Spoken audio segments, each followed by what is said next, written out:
Hi Spiros, great to talk to you. I'm very excited that we'll be collaborating together on developing new AI products and services. Of course, the first thing we need to do is think of a name for our new venture. Hi Andrew, great to talk with you too. I'm equally excited about working together on this. What are your thoughts about how we should approach getting a name? We need a name that's both distinctive and reflective of our advanced approach, Spiros. Something that avoids the usual tech cliches. I agree. It's vital that the name embodies both innovation and ease of communication. We should avoid anything that sounds too mechanical or commonplace. I've been mulling over some ideas like IntellectNet and Clevercraft, but they don't seem to fully capture what we're about. Yes, those sound a bit predictable. We need something that hints at depth and sophistication. Why don't we consult our AI for some fresh perspectives? It could analyze our objectives and values to generate something fitting. That's a fantastic idea. Let's input parameters like innovation, human-centered, and strategic intelligence. Let's see what it comes up with. These are some of the names our AI has suggested. InnovMind, Stratagen, Intellor, SpearMind. InnovMind and Stratagen are interesting, but they still feel a bit generic. Intellor is closer, but it might be too subtle. What about SpearMind? There's something about it. It has that edge and precision we're looking for, and mind really emphasizes the intelligence aspect. Yes, SpearMind stands out. It's sharp, direct, and yet it has an intellectual flair. It's not just about AI, it's about targeting solutions precisely and thoughtfully.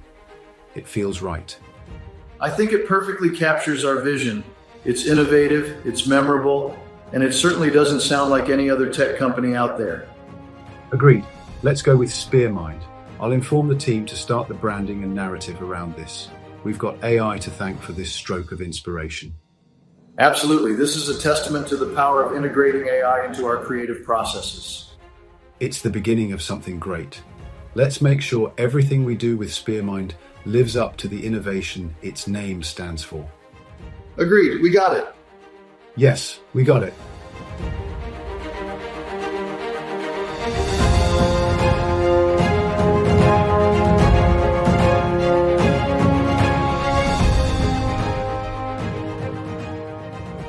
That's pretty amazing, isn't it? I don't know if you got it. I hope you did. But everything in that video was created with artificial intelligence. The logo, excuse me.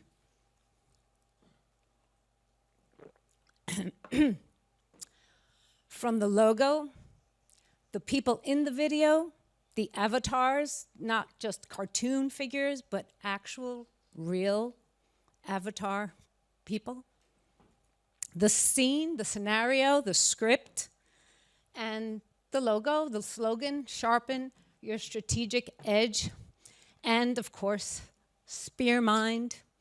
All of that was generated by artificial intelligence with the input, of course, of Andrew Smith and Spyros Rizopoulos.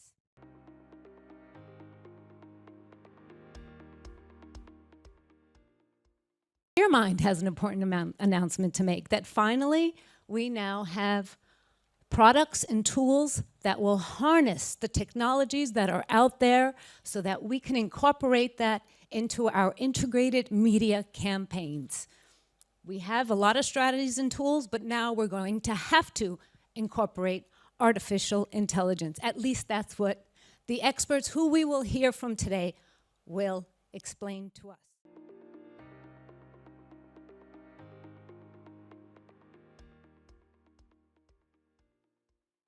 How did I meet Spyros? Well, for the last, 15 months, my time has been occupied by working with all manner of organizations, agencies, in-house teams, every sector you can think of. I spend 5 days a week helping people to kind of get their heads around AI, but equally trying to help them to have practical applications of it.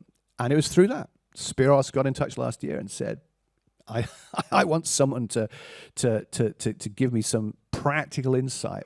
I'm sure he'll share it himself. There's no shortage of information out there. Go to YouTube, search for AI, and you'll get 5,000 videos come back. Go ahead, watch them all, or get the AI. So Spiro watched them all and found you. Well, I couldn't possibly comment, but yes, basically that's how we found each other. But Spiros was the first person to say, "Well, that's great. You've shared with me some insights here, but where does this go? Who's kind of building kind of tools, products, services that will help comms and marketing professionals everywhere to actually be able to exploit this?" And I said, "That's actually a really good point. No one's actually bothered to think about that yet." I'm not going to. I don't know why that is the case. Maybe it's because it's all happened so quickly, and it's just too early for people to realize it. But strategically, I said that's a great idea. So over the last, I guess, year, we've had conversations, and then we began, thinking about what kinds of things would people find useful and valuable, and actually trying to kind of, build either specific tools, products that we think that people will find useful, as well as considering the services that might be helpful. Andrew, were you consulting and also you were teaching, but you weren't actually creating a product or a service to provide? It's quite simply, are people going to attempt to try and do this themselves? And they're welcome to. Or, do you say that is not our core competence? And again, it's somewhat of a cliche, but we all know this, that the speed with which the technology is developing it's literally insane. This is crazy. How does anyone in the world try and keep up with developments? An advantage of my age is I've had longer to see this coming, longer to have hands-on practical experience of AI.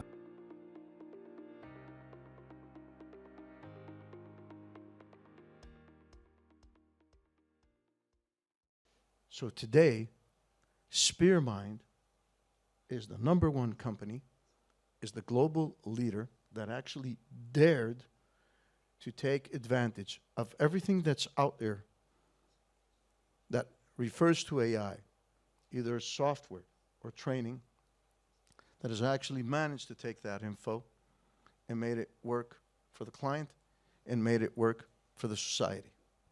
So in this case, what did we do? We decided, first of all, that what we want to do, we want to lead.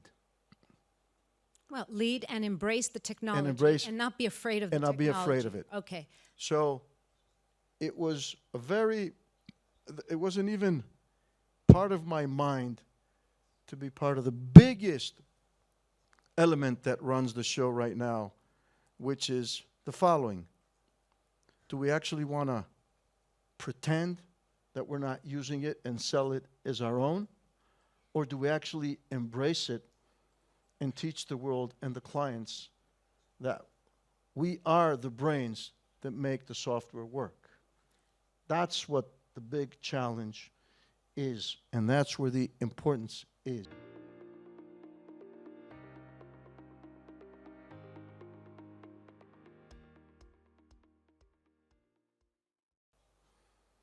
It's the fact that we have so much respect to those who develop, as well as our clients, that we know this is one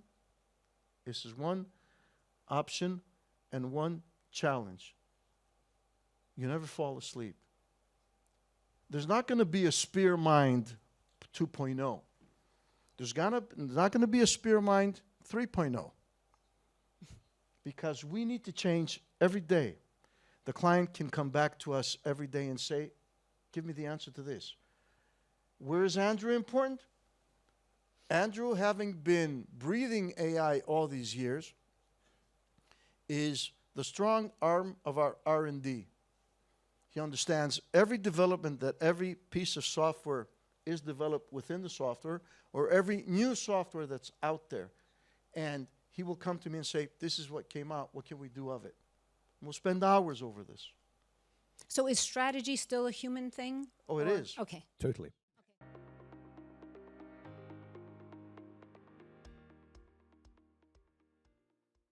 Balancing act is this, that the reality is out there. This all happened so quickly. with all respect to people working in communications and marketing, you haven't spent 40 years researching AI. Increasingly, it's trying to say, well, how can I apply it? And it's partly one of the great things about AI, and one of the challenges, they are what are described as omni-purpose technologies. There's literally an infinite number of things that you potentially can use it for. It's worth addressing the fact, of course, people everywhere thinking, well, is AI going to replace me completely?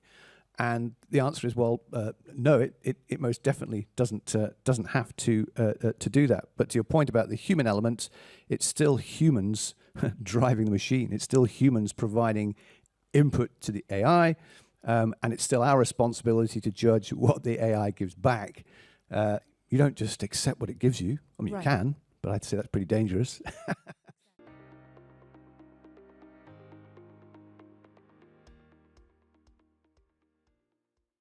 About the name.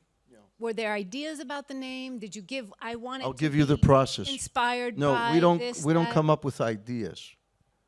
There's something that he said before, which is very important. It's the brief. The other good thing is that once you actually pass by your fear and you're not intimidated by the process, then you do understand that this process is open to any type of question, to any framework. The beauty of this, which will create a great challenge for those of the IT industry, is that to this point, this type of technology was known to be limited to those who actually know how to produce code. Well, today, 7% of the code used by IT people is produced through AI. Today, the new code is the common language. If you put your fear aside and you're fearless and not afraid of what answer you're going to get, because 9 out of 10 times when you ask something, you're probably going to get, it doesn't apply. I cannot answer. You got to constantly go after it. So if you're a professional who's going to rely on just how to learn how to use it, you're going to get stuck forever. If you're not able to follow how it self-improves and basically be able to create niche and customize it, you'll get the level of service you want.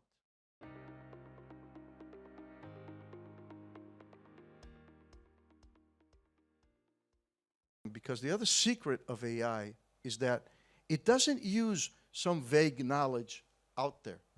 The question I ask it becomes its knowledge. The answer it gives me becomes its knowledge. So when Andrew's going to get in the day after, he's going to have the privilege of having the knowledge that the system didn't initially Well, have. it's not going to give you credit. When I thought it. No, and it's not. Which is And then which you is don't- which is why Let's open all it- softwares clarify that there's no copyrights.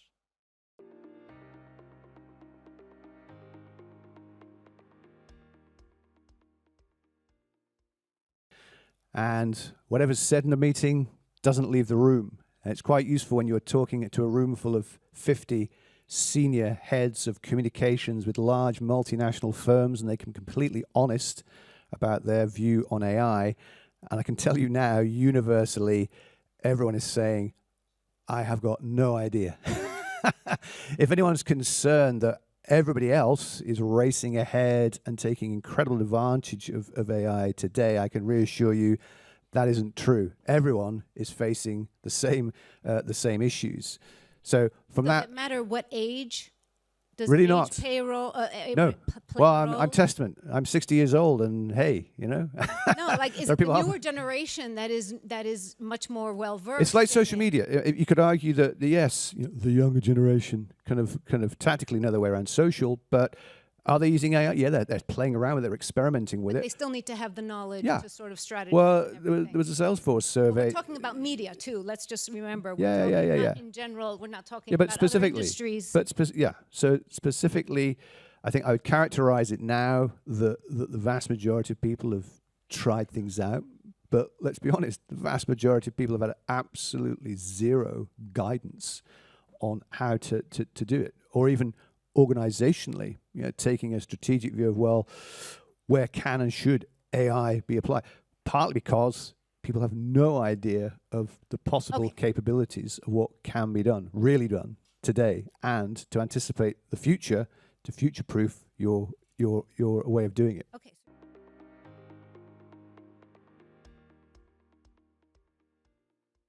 Reality Spiros. check. Spiro, this is you. I'm going to start with this one because this is the easy one, and once you're going to start dwelling down the other products, you're going to have to trust Andrew more than me.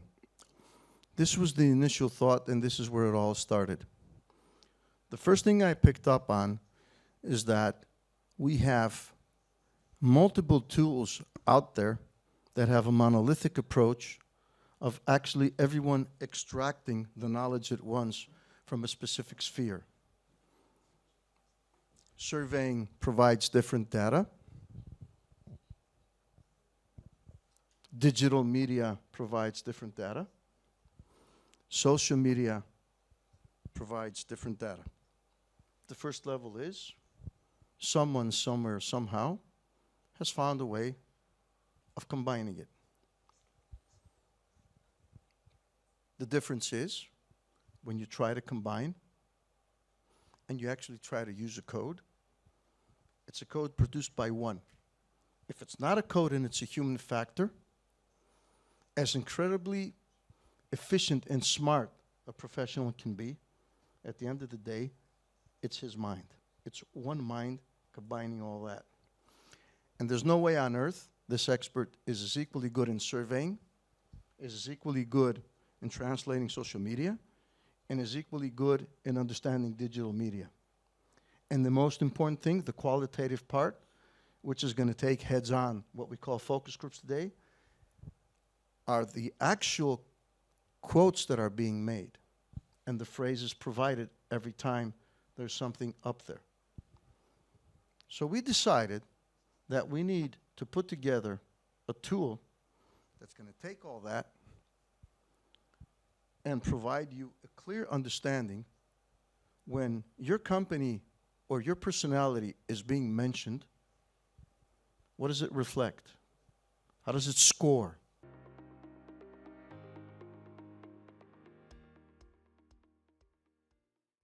So when they ask me, where does AI find the information? And if you're asking me about the human factor, they find it from you, they find it from Andrew, they find it from me, and they find it from everyone else. So this is automatically when surveying is coming under the test. Survey samples. There's no sampling here. What you get is the knowledge of 100% of what is out there at this point, which only can grow, can never get smaller. So it is destined at the end of the day. That's why everyone is going in the direction of AI. And again, none of our tools will be a dry website in which you're going to get on, put 5 codes, and see what actually publicity you have. No. You're going to get your PowerPoint, you're going to get your booklet, you're going to get a strategy, and knowing exactly what this means and which way it goes. Now, if for whatever reason the client decides to ask your personal interpretation, it will be very clarified that this is a personal interpretation.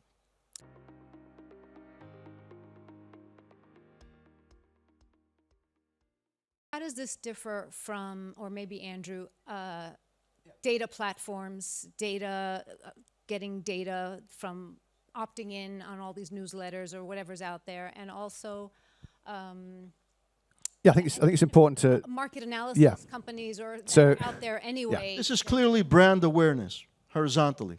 And actually where you stand in the eyes of the viewer, the consumer, the customer, the voter.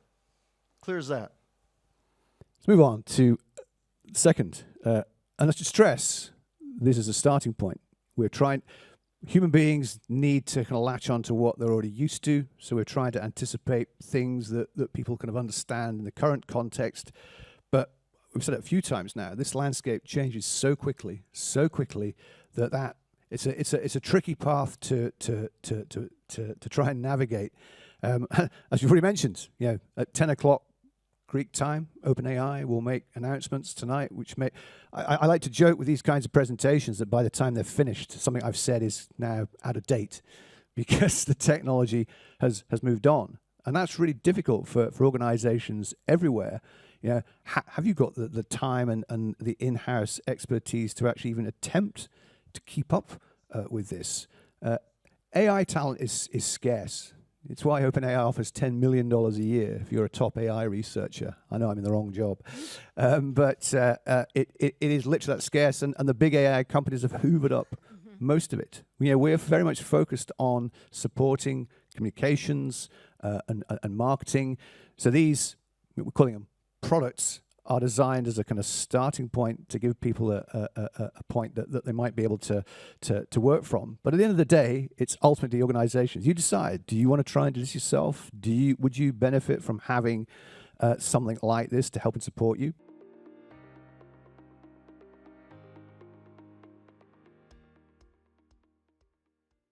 Perceptor, which is basically an AI SWOT analysis. That's what it is. We had to test brand awareness across competition. We did reach a way of weighing in on our first product, okay? And then we had to double check if in Perceptor, which was our second package, if we start combining it and comparing stats as well as information across the board of competing industries, of competing brands within the industry, if it will give us the same percentage. It gave us exactly the same percentage. But you know what? By saying this, we don't want to miss the point. The reason why it was consistent was because we were very well aware of what we were asking in the first part and what we were asking again. There was a consistency between the two. And this is why is consistency important? Because simply because this changes every day. You can ask the same thing every day and you're going to get a different result, not because it's inconsistent, but because the most important thing is that its knowledge grows.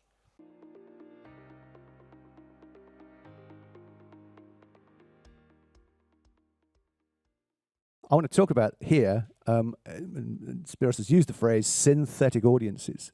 Now, people might get a little scared about what the hell is that?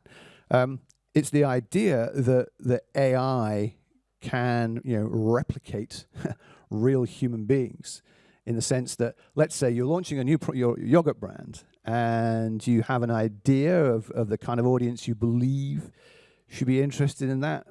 Traditionally, you might do some standard market research, try and sort of find all that out, and you'll get the results back, and that takes time, and organizations everywhere spend a fortune on market research. What if the AI could basically replicate that real human audience? And you can simply talk to that synthetic audience and say, okay, this message, how AI, put yourself in the shoes of those human beings. How would those human beings react to that message? Now, I know people's usual reaction is, seriously? How can a machine possibly know what it's like for a real, living, breathing human being to have any way of replicating that, even remotely accurately? Well, turns out that, and this is a case for a lot of AI, things we don't think it should be capable of doing, it turns out it is.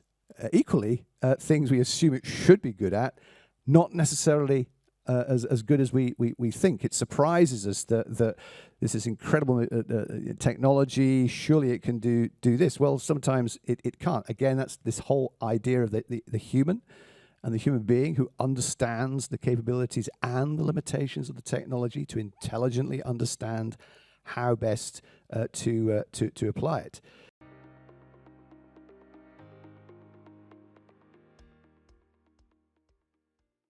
So in the case of a tool like Feeling's Journey, be able to create a synthetic audience and to test messaging to anything, any communications campaign, have anywhere. A sample community. Let's say I wanted to start something for myself. Yeah, like I mean, I do. Who's interested? I did. Yeah, I did. Yeah, I did. Ideally, and again, it's the point that yes, all of the AI language models are trained on huge amounts of data, but not everything. They're trained on huge amounts of web content, but it's not the entire web. So the ability to augment what is already there is a kind of vital factor. It's again how you identify and obtain that information. Well, imagine being able to take all of the kind of scientific research that's investigated how human beings react to kind of communication and messaging, and augment that knowledge, the AI with that knowledge to then develop it. But to your point, yes, let's say I've got some market research data. In fact, there was I think it was Stanford University, they published this in January this year, where they took real market research conducted with real people, and they said to the machine, these are the results that the real people gave back. We want you to now, I know I'm anthropomorphizing, but it's a nice way of dealing with them. Want you to imagine that you are that audience. And we're going to ask the same questions to you, AI, that we asked the real people. And what were they? And we'll compare the results, and we'll see, how did you get on? And there was a 90% alignment. So it wasn't a 100% match. It was not wildly off beat.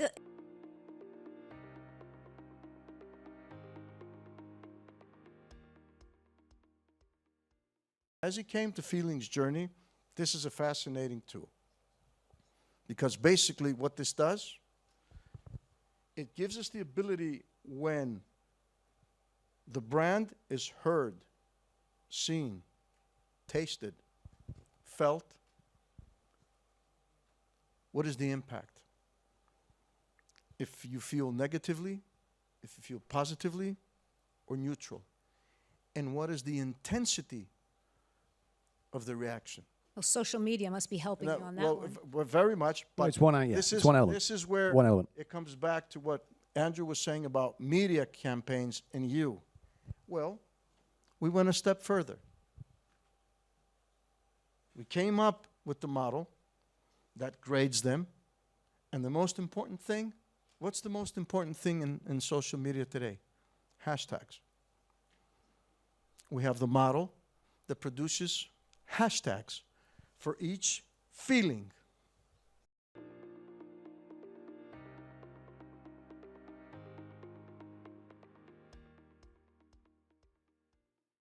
Mentorique. I mean, we've talked about products, tools, services, and again, this is part of the challenge. Is that this is the start of the journey, and as we've already alluded to it, this has all happened so quickly. I've spent the last 15 months, my entire waking life, pretty much, helping people, training people understand it. So, of course, we're going to carry on offering that training to people, but more specifically to... Can you share any statistics on what's going on? Like there was one in Microsoft and LinkedIn. Yeah, I mean, just to pick on that. I mean, the Microsoft, I think you're referring to the Microsoft LinkedIn at Work survey that came out last week. They surveyed thousands of corporate leaders. Corporate leaders apparently globally are now said, 2/3 of them said they will not hire anybody who does not have any AI skills. Whoa, okay. That's today. So upskilling in AI is pretty much a given, I think, for anybody, not just in communications and marketing, but I guess in any sector. It really is moving into it. If you have zero skill in using any kind of AI, well, there's a danger, isn't there? There's a danger you will be left behind. Well, we don't want that. We want people to keep their jobs and to still have a career and to still have a communications industry. But there was another survey, Salesforce talked to 15,000 people who have been at least trying out AI in the last year, and 70% of those people said they'd received zero training, zero guidance. It's a bit like you give the keys of the Ferrari to somebody to say, hey, there you go, off you go. No driving test, no explanation, no roadmaps, nothing. You get behind the wheel, you might be lucky. You're driving at 100 miles an hour. you might end up in a ditch. That is, I think, the missing piece that organizations everywhere are spending lots on buying tools. They've not done really anything. And to be fair, who's going to do the training? Corporate leaders everywhere saying we're disappointed because we can't find anybody who actually does have the expertise to provide that, to help our people to actually realize, well, what should we be using it for? How can we apply it intelligently? So we absolutely want to make sure that we're able to at least have the capability to get from 0 or from here up to here, and then you can make a decision. Is this something we want to get more involved with? Do we outsource that to people who can give us what we need without us having to do it? We can focus on our own core competence. Allow me to interject. Go for it. Unless it's the people who are using it and are just not saying that they're using it because, number one, they want to believe that they're making their job easier, and or that... Well, that's quite a big issue. There's a term for it: secret cyborgs. These are people that are already using AI, but they're not telling anybody they're doing it. That Salesforce survey showed that 55% of people using AI today are using tools that either their organizations haven't given explicit permission for, or alarmingly, 40% of people said they were using tools that their organizations had explicitly banned the use of. We haven't touched on this. I mean, the biggest barrier so far to the adoption of AI, quite frankly, in my observation in the corporate world, has been around rightful concerns of, but okay, I can put all this data in, but where's it going? What's happening to it? But it all drives back to this, that the training, it isn't just about, oh, here's ChatGPT and you can put some things in and get some outputs. It's helping people to kind of properly understand the full range of capabilities that are available to people.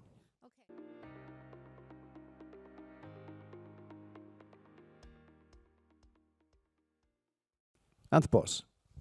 This is very simple. We tested the first 3 products in a huge response with meetings in the market to see what the response of those interested are. Truly, we picked up a lot of meetings. We sensed the curiosity and the fear in the meetings that was anticipated. But this is where these meetings were important, because we came up with an opportunity. Every meeting we had, we were addressed in the following fashion. Well, it is obvious that you know what you guys are doing, but I may not need exactly one of these 3 products or training. I would like some sort of combination of this, but I would like for you to customize this specifically for my needs. And I would like for you, as you customize it, I want you to be on my back and call. Every time there's something new that I need to change or improve, I want to know. So the reason why we called it Anthropos is because simply it's the human factor that determines what is it that needs to be changed and what is it that it needs to be customized. So at the end of the day, if you ask me, the more we dwell into our own products, we do understand that one way or another, whatever we're going to produce is going to touch upon any of the elements that we used in the previous mentioned products and services. So what is this going to come to? How daring will SpearMind be?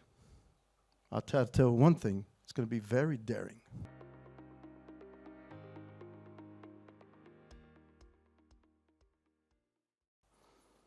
Politics. Let me talk to you a little about that. According to the survey by the European Commission of 2022, the 13th gubernatorial areas in Greece happen to be in the top of corruption. Not the political offices, the areas. The Commission measures this, explaining that every municipal organization, directly or indirectly, is deep in corruption. Okay? This is a fact. This is not me making it up. The stats are there. They actually have an indicator by which they measure corruption. Again, they don't address specific political offices. They say the region of this, the region of that. 235 regions in the European Union. Bless our soul, in Greece, we're at the top of corruption and at the end of growth. If I take AI, and this is where the ethical element is, in how you describe element, and ask the system to provide a percentage that will collaborate the statistical factor that the European Commission provides with the persons elected, and draw a percentage collaborating the two, I'm going to ask you straight out. And you go out with your finding and produce it and publish it. I can give you 5 questions off the bat. Number 1, what does that do to polling firms? Right away. Secondly, is it unethical or ethical to make the connection? The third question is there a leap of intelligence here where you're leading the machine to say things or the software that it can't say? The fourth thing is, as SpearMind, will you dare do it?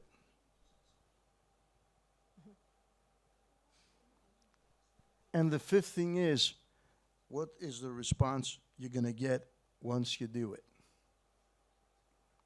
So 5 questions. I gave you a simple answer, which, believe it or not, one way or another, finds its way in any of the tools described. That question alone produced can change the landscape of the direction of how you perceive certain things.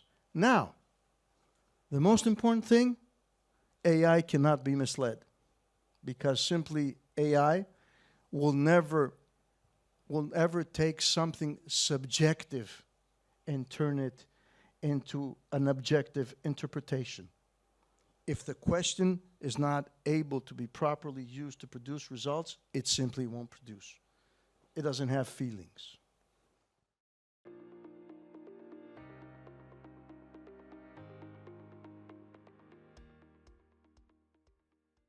I gave you a simple question based on a fact. So the question is, will I dare to do it? Yes, I will. In time fashion. But in the meantime, as I do it, do I feel scientifically capable of supporting it? Absolutely. Why am I giving this example? I'm going to dare do it. I don't know what results I'm going to get. My job then is to basically say, based on AI, not Spyros Rizopoulos, not SpearMind, based on AI, the questions we raise is this. Do you see that as AI, just like with every technology, once it's starting to get used, then people will feel more comfortable about it just being part of, like, oh, okay, AI generated, or assistance of AI, or, you know, it'll just be part of the tapestry or of the whole landscape of just day-to-day business. In the BBC interview, I referred to the concept of visible and invisible AI. I mean, in a sense, AI has been around for years in the background. People just don't realize it. Social media, those algorithms are all being driven by AI.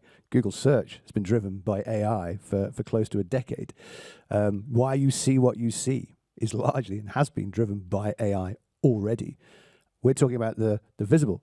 ChatGPT, BCG, the management consultants, did a survey of consumers, and actually they were surprised that the awareness and usage by just ordinary people of things like ChatGPT is actually a lot higher than I think people anticipated.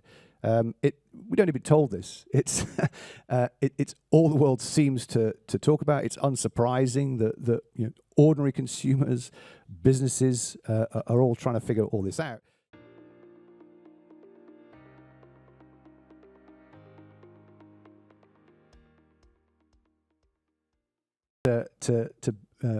build, developed products and services that fundamentally support communications and marketing professionals. I can't stress it enough.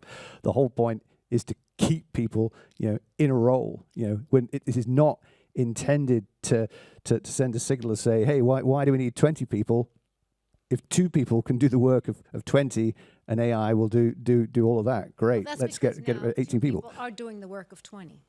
Yeah, everyone's being told to do more with less. So absolutely, time is the commodity that nobody has enough of.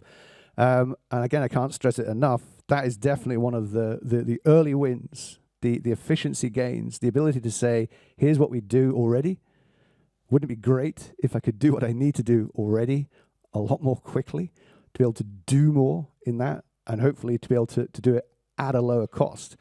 That already exists, and it's simply, how do you attempt to get there? And that's why we're here, to try and help people to figure that out, to make the decisions that work for them. And we're here to support that, and our ability to keep on top of the relentless change in the tech itself, so that you're not, again, if you'd said 6 months ago, or people ask this question of me all the time, what's the best tool for whatever?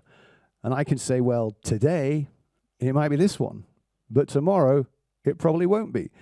It's still early. It's way early, yeah. Okay. In some sense it isn't, and in other senses, the fact is that that it does not seem as though the technology companies, the OpenAIs, the Googles, the Microsofts, etc., they're not going to slow down, are they? They're really not. They are going to continue to keep developing this technology at the same pace until somebody somewhere attempts to say no. And that's a whole other issue, of course, about regulation and whatever. But I think being a realist, that's the landscape we're already in and will continue for the foreseeable future. So how best do we navigate that? And again, that's what we're trying to do here. Okay.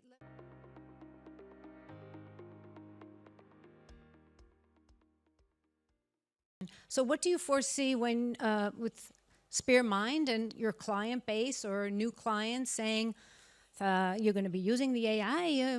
What? Or is it going to be a positive thing? Obviously, you're launching this company, so you anticipate that it's going to be filling a void or providing a service or more. We're not at the stage where we're filling a void. That'd be an overstatement. I think we are at the stage that after today, we can definitely be considered an authority in AI as it relates to communications. So one way or another, obviously, it does make sense to be the ones joining and running the wagon on which everyone else will be joining.